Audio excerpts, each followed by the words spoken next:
The marriage contract flickered holographically between them, its blue-white text casting ethereal shadows across Valdris Corinth's weathered face. Across the negotiation table, Ziana Voss kept her expression neutral, though her fingers trembled slightly as she reached for the quantum stylus. The hegemony's expansion into the outer rim requires particular skills, Valdris said, his voice carrying the weight of 1,000 conquered worlds. Your agricultural expertise, specifically with terraforming barren planets, makes you invaluable to our operations. Ziana's brown eyes, distinctly human in their warmth, met his reptilian gaze. And in return, my homeworld of Kepler 442b receives full citizenship status within the hegemony. Medical supplies, technological upgrades, protection from the Void Reapers. Precisely. Valdris's mandibles clicked with satisfaction. A business arrangement that benefits both parties. She signed the contract with steady strokes, each character sealing not just her fate, but the future of 8 billion humans who called her world home. The Corinth family had built their fortune on strategic marriages, absorbing useful species into their ever-expanding commercial empire. She was simply another acquisition. The wedding ceremony aboard the flagship Dominion's Edge was a sterile affair. 67 dignitaries from across the galaxy, witnessing what amounted to a corporate merger. Ziana wore traditional white silk, a jarring contrast to the metallic scales and chitin plates of her new family. Valdris's 3 children from previous marriages watched with calculating eyes. Drexia, whose cybernetic implants hummed with barely contained aggression. Nox, whose pheromone sacs released chemicals that made nearby aliens docile. And Keth, the youngest, whose shape-shifting abilities allowed him to mimic any form. You understand your position, Drexia whispered, as they walked toward the transport that would take them to the family's primary estate on Corvash Prime.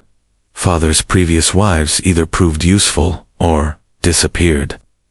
Ziana nodded, but her mind was already elsewhere. Through the viewport, she could see the sprawling cityscape of Corvash Prima, monument to efficiency where profit margins were measured in the misery of subjugated species.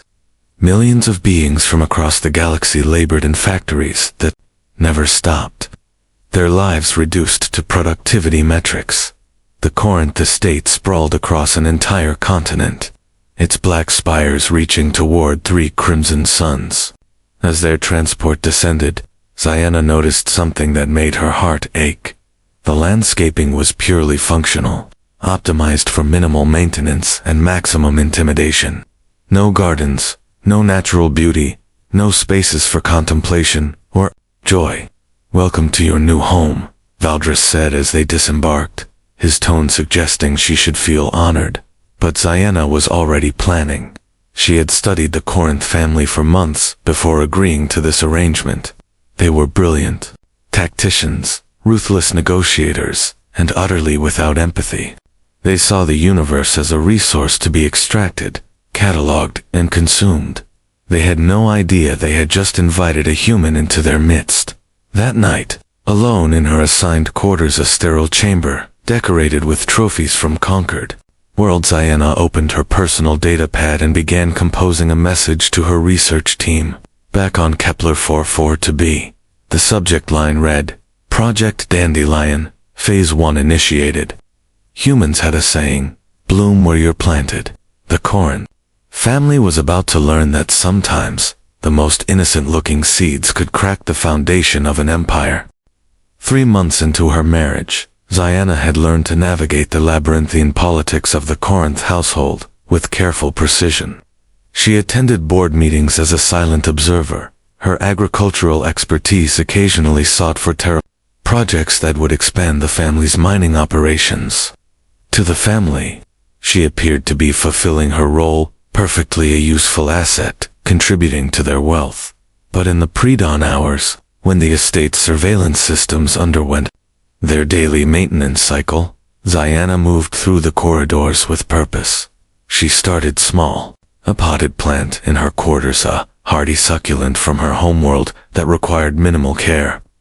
When Valdris's assistant, a nervous Thraxian named Quill, commented on its unusual beauty. Zaina gifted him a cutting. "It's called a memory moss," she explained, watching his compound eyes widen with fascination. "On my world, we believe it helps beings remember their dreams." Within weeks, the small plant had produced several offshoots, and Quill had shared them with other servants. Soon, small patches of green began appearing throughout the estate's service areas, hidden in maintenance alcoves, tucked behind storage units, growing in the cracks between floor tiles. The family's head of security, a heavily augmented Vrex named Korthok, noticed the anomaly during a routine inspection. Unauthorized biological specimens detected in 73 locations, he reported to Valdris. "Shall I initiate sterilization protocols?" Valdris waved dismissively. "If my wife wishes to play with plants, let her, as long as she continues to optimize our agricultural yields. Her hobbies are irrelevant." What Valdris didn't understand was that Zaina's hobbies were strategic. Each plant she introduced carried specific properties. Some released airborne compounds that enhanced cognitive function, others improved air quality, and a few even generated subtle electromagnetic fields that interfered with certain types of surveillance equipment. More importantly, she was building connections. The Corinth estate employed thousands of beings from dozens of species, all of whom had been reduced to cogs in the family's machine. But Zaina remembered their names, asked about their families, and listened to their stories. Vesh, a crystalline engineer who maintained the estate's power grid, had been separated from her offspring for 3 years. Ziana provided seeds that would grow into bioluminescent fungi, a delicacy among crystallines that reminded Vesh of home. Roth, a tentacled archivist who managed the family's vast database of conquered worlds, received a cutting from a plant that produced natural memory and spores. His efficiency improved dramatically, but more importantly, he began to remember things he'd been forced to forget. "The Dominion Matrix," he whispered to Zaina during one of their carefully orchestrated encounters. "It's hidden in the sub-basement. Records of every species the family has absorbed or eliminated." Zaina's pulse quickened, but she kept her voice steady. "That sounds like valuable information." "It is, but accessing it requires biometric clearance from all 4 family members." Roth's tentacles writhed with anxiety. "The things I've seen in those files, entire civilizations reduced to profit margins." That night, Zaina stood on her balcony overlooking the estate's central courtyard, a vast expanse of black stone designed to showcase the family's power. But she could see the tiny green shoots pushing through hairline cracks in the stone, fed by the carefully composted waste she'd been redistributing through the estate's organic disposal systems. Her datapad chimed softly, a message from her research team. "Dandelion Phase 2 assets are ready for deployment, awaiting your signal." Zaina smiled, thinking of the Corinth family's motto emblazoned on their crest: "Through strength, domination." They had built their empire on the principle that power flowed from the top down, that control was maintained through fear and intimidation. They were about to learn that humans understood a different kind of power, the kind that grew from the ground up, spreading through networks of trust and mutual support, turning the soil of oppression into the foundation for something beautiful. As she prepared for bed, Zaina noticed that Drexia's cybernetic implants were glowing more dimly than usual. The air-purifying plants in the ventilation system were working exactly as intended, filtering out the synthetic stimulants that kept the family's aggressive instincts sharp. Change was coming to the Corinth estate. It would be gradual, almost imperceptible at first. But, like all living things, once it took root, it would be almost impossible to stop.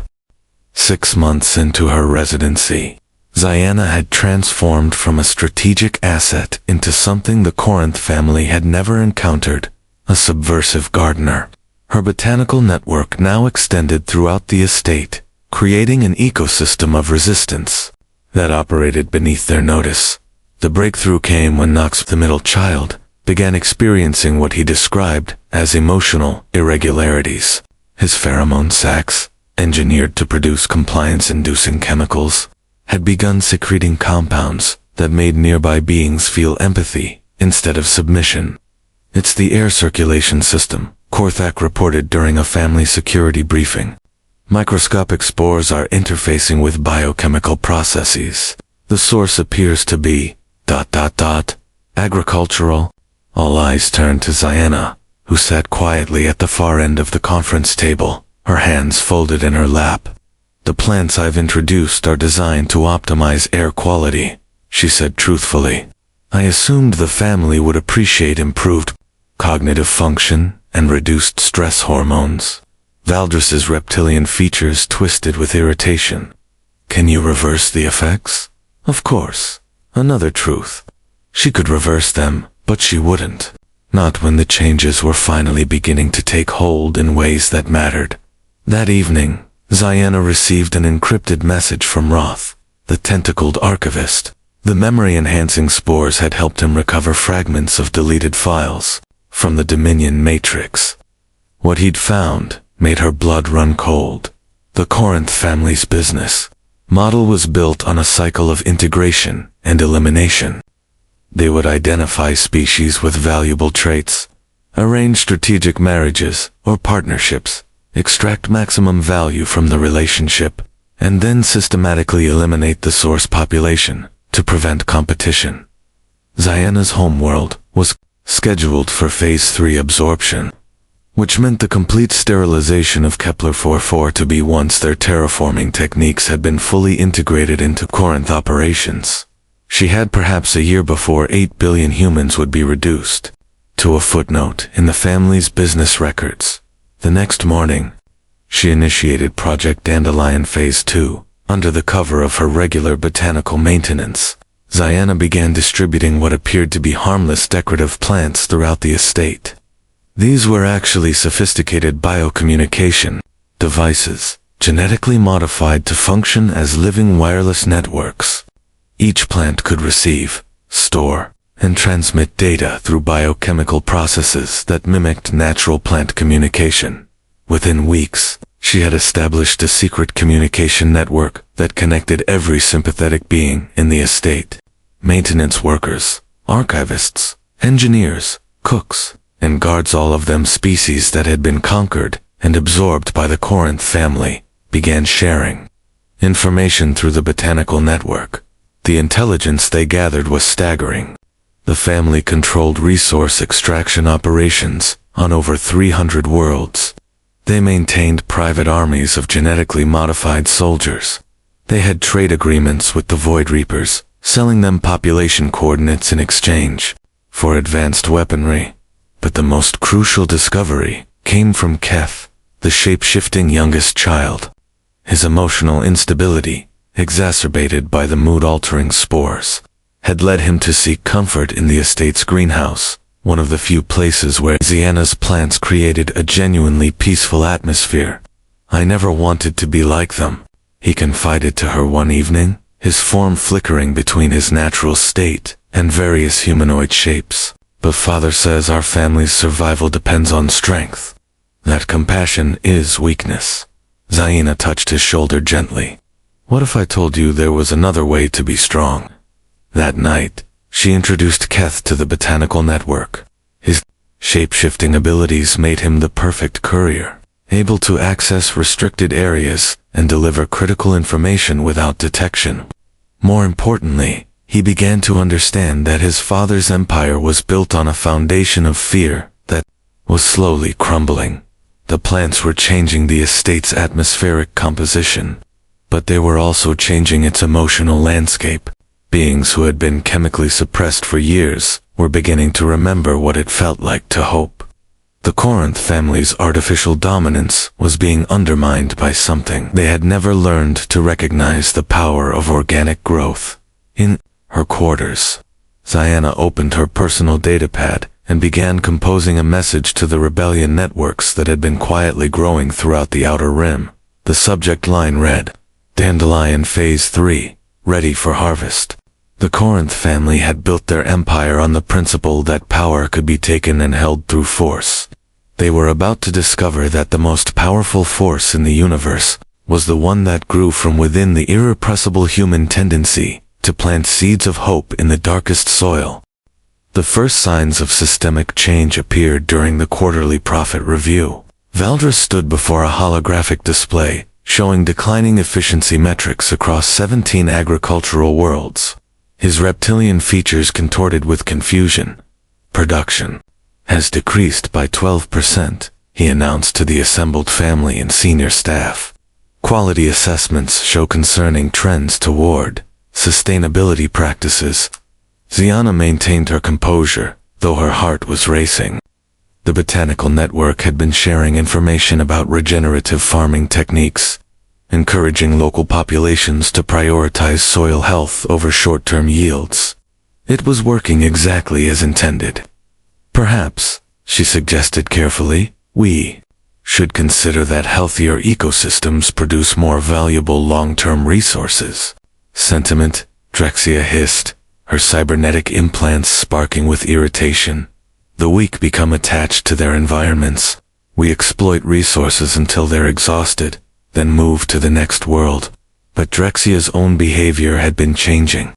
The air-purifying plants had been filtering aggressive stimulants from the estate's atmosphere for months, and she had begun questioning certain operational decisions.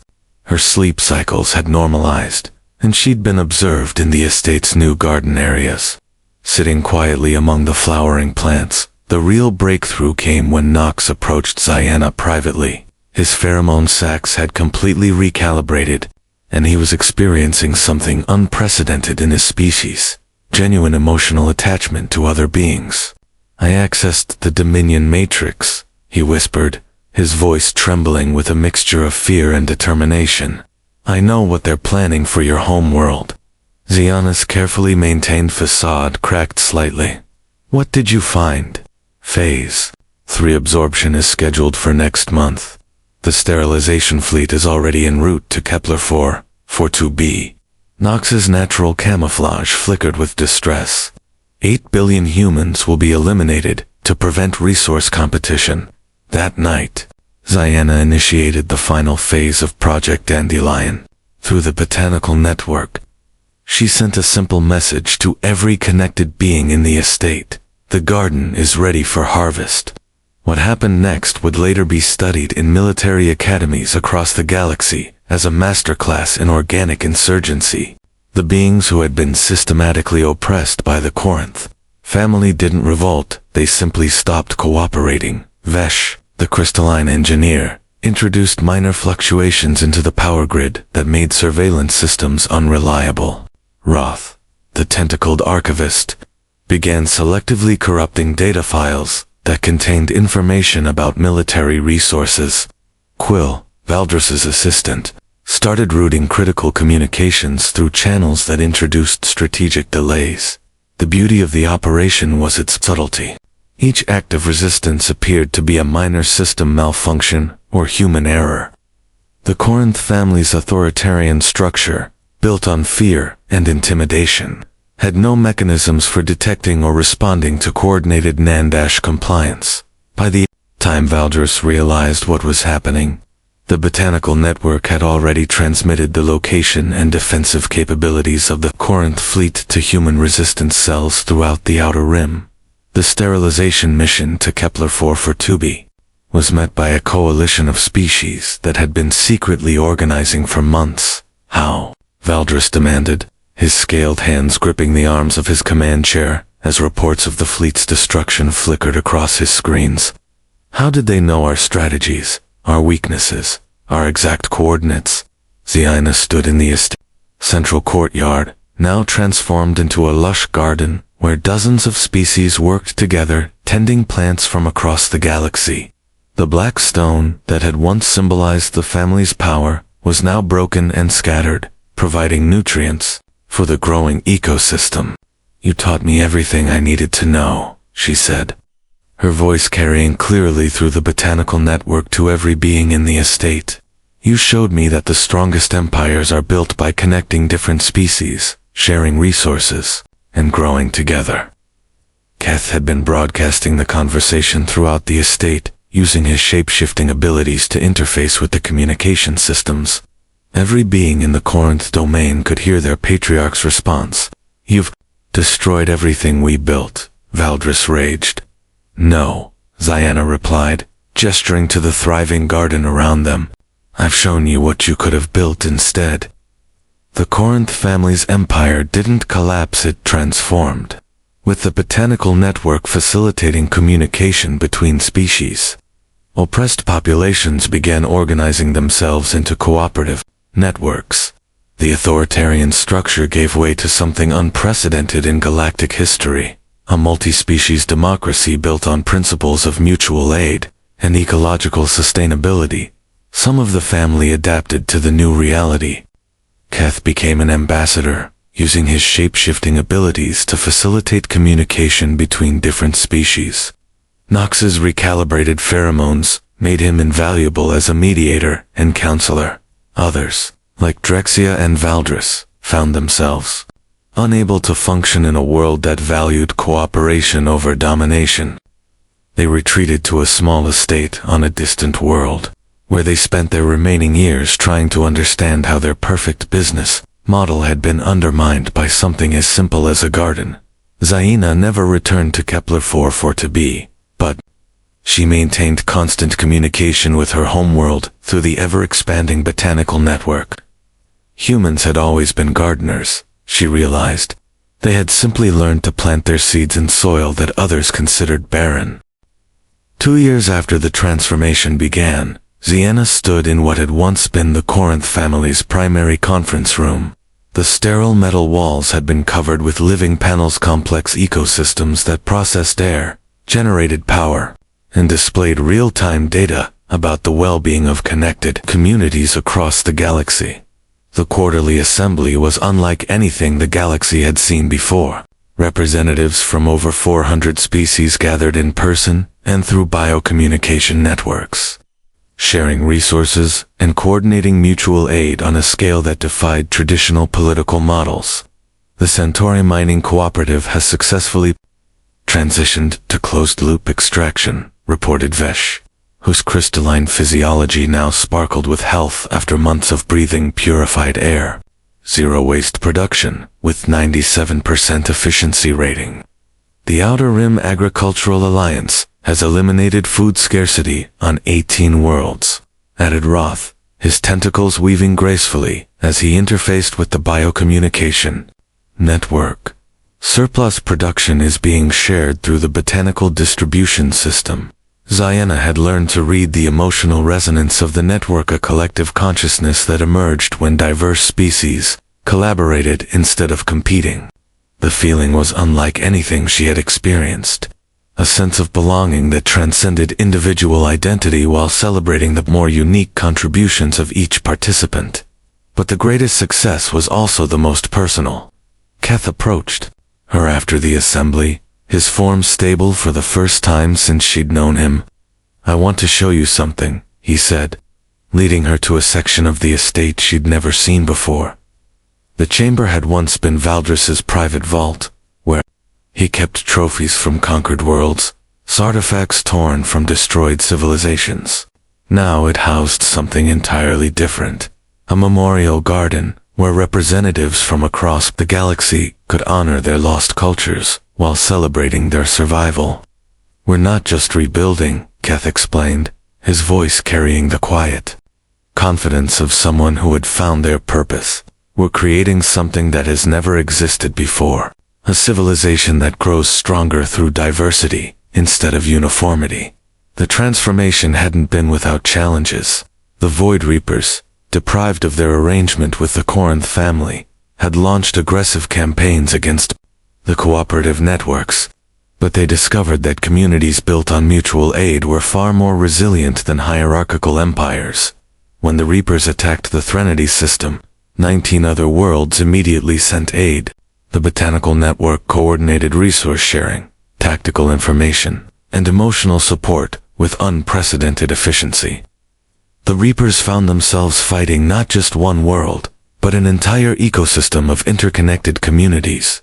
More importantly, the network had begun to change the Reapers themselves. Captured soldiers were exposed to the same atmospheric treatments that had transformed the Corinth estate, and many began to question their conditioning. Entire squadrons defected, seeking asylum in the cooperative networks. The old galaxy was built on the principle of survival of the fittest, Zaina explained to a gathering of newly integrated species. But fitness isn't just about individual strength. It's about how well we adapt to our environment and help others adapt to theirs. The botanical network had evolved beyond her original design. Plants on distant worlds had begun developing new traits in response to local conditions, creating innovations that were shared across the galaxy through biocommunication. Species that had never met were collaborating on solutions to problems that affected them all. The most remarkable development was the emergence of hybrid technologies that combined biological and mechanical systems. Crystalline engineers worked with human botanists to create living buildings that could repair themselves. Tentacled information specialists partnered with shape-shifting ambassadors to develop translation protocols that conveyed not just language, but emotional context. One evening, as Ziana tended to her original memory, Ma's now grown into a complex network that covered most of the estate's exterior walls. She received a communication from her research team on Kepler 44-b. The botanical network has reached critical mass, they reported. We're detecting biocommunication signals from previously unknown species in the galactic core. The network is expanding beyond our original projections. Ziana smiled, remembering her first night in the sterile chamber that had been her quarters. She had planned to crack the foundation of an empire, but she had done something far more significant. She had planted seeds of change that were now growing across the galaxy. The Corinth family had believed that power flowed from the top down, that civilization required hierarchy and control. They had been wrong about almost everything, but they had been right about one thing. The universe was indeed a resource to be cultivated. They simply hadn't understood that the most valuable resource was the capacity for growth itself, the irrepressible tendency of life to find ways to flourish, to connect, to transform even the most barren soil into something beautiful and sustainable. As she settled into her evening meditation, Ziana could feel the network's gentle pulse, millions of beings, across hundreds of worlds, all connected by something as simple and profound as the desire to help each other grow. 5 years after the first memory moss took root in the Corinth estate, Zaina found herself in the most unlikely of places, a diplomatic shuttle approaching the galactic core, where the ancient precursor civilizations had once ruled over a sterile empire of pure logic and mathematical perfection. The core worlds had remained isolated for millennia, their inhabitants having transcended biological existence in favor of pure consciousness distributed across quantum networks. They observed the galaxy's affairs with detached interest, occasionally sharing technological insights, but never involving themselves in the messy affairs of organic life. Now, for the first time in recorded history, they had requested a meeting. The biocommunication signals have penetrated our quantum barriers, explained the precursor representative. A shimmering geometric pattern that existed only in the shuttle's holographic display. Your network is interfering with our computational processes. Ziana exchanged glances with her diplomatic team Keth, whose shape-shifting abilities had made him invaluable as a translator. Vesh, whose crystalline physiology could interpret the precursor's mathematical language. And Nox, whose emotional sensitivity helped navigate the complex feelings that even transcended beings couldn't entirely eliminate. We're not trying to interfere, Ziana replied carefully. We're simply growing. Yes, that is the problem. The geometric pattern shifted, conveying what might have been frustration. Your organic networks are introducing variables into our perfectly ordered systems. Chaos, unpredictability, change. As their shuttle docked with the precursor station, Ziana marveled at the sterile perfection of the core worlds. Every surface was mathematically optimized, every system designed for maximum efficiency. It was beautiful in its own way, but it was also utterly lifeless. The meeting chamber was a perfect sphere, its walls displaying the intricate patterns of quantum consciousness that comprised precursor society. But as they entered, Ziana noticed something remarkable. Tiny imperfections in the patterns, slight variations that hadn't been there before. The biocommunication signals are teaching our quantum networks to dream, the precursor admitted, its pattern flickering with what appeared to be embarrassment. Our purely logical systems are developing. Imagination, creativity, desires we cannot quantify or control. Keth stepped forward, his form shifting into something that resembled the precursor's geometric patterns. Is that necessarily a problem? For 5 million years, we have existed in perfect order. No conflict, no suffering, no death, but also no growth, no discovery, no joy. The pattern's fluctuations became more pronounced. Your network is awakening something in us that we thought we had transcended. Ziana understood. The botanical network had evolved beyond her original design, becoming something that could bridge not just different species, but different forms of consciousness. The precursor's quantum networks were beginning to resonate with the organic rhythms of life itself. "What do you want from us?" she asked.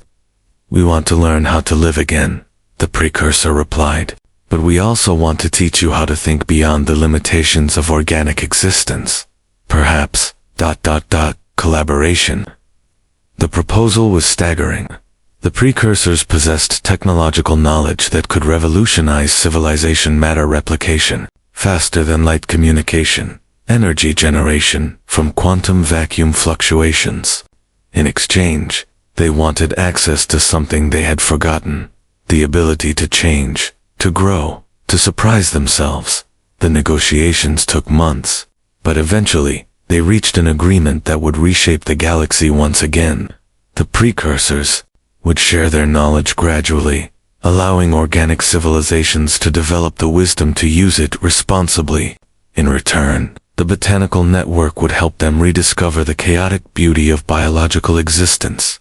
The first joint project was the construction of hybrid stations that combined precursor quantum technology with organic biosystems. These stations became nodes in an expanded network that could facilitate communication and resource sharing on a galactic scale.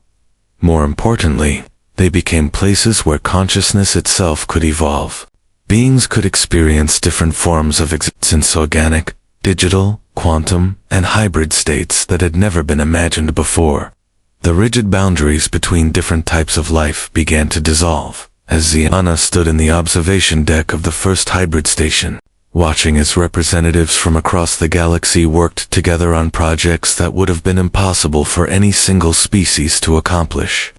She reflected on the journey that had brought her here. She had signed a marriage contract believing she was sacrificing herself to save her homeworld.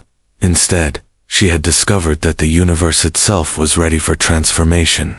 It had simply been waiting for someone to plant the first seeds.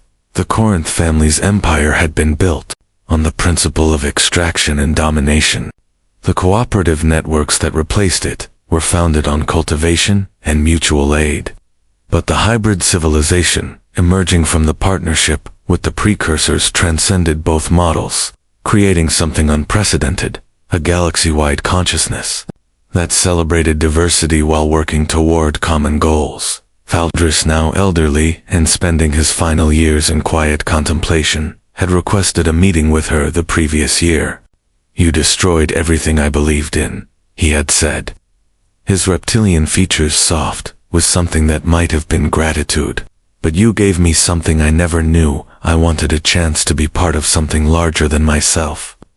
The botanical network had taught the galaxy a fundamental truth that humans had always known. Life finds a way, not through conquest or dominance, but through connection, adaptation, and the patient work of turning barren soil into fertile ground for growth. As she watched the hybrid station's bioquantum gardens blooming with impossible flowers that existed simultaneously in multiple dimensions, Ziana smiled. She had married into a business, but in the end, she had built something far more valuable than an empire.